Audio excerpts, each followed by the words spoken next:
Alright guys, I welcome everyone on board. In today's video, I'm here to show you how you can disable Windows 11 Pro updates. Without further ado, let's get started. At the search box here, search for services. You will see the services there, the one that have system. Click on it, in which it will give you different parameters here.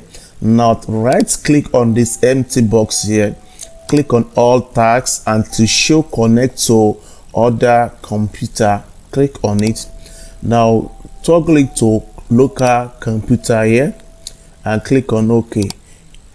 It's going to reset all the parameters there, in which is going to list them in alphabetical order. Now click on the application identity and click on W on your keyboard. It will take you to where we have window update. Double click on window update. As you can see now, I have my own running. Now click on stop. After I might have stopped it, since the startup type was on automatic, toggle it from automatic to disable and click on apply.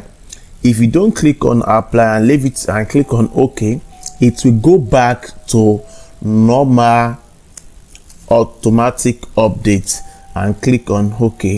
The way in which I explained to you how you can disable the auto update, you can also enable it by following the same parameter.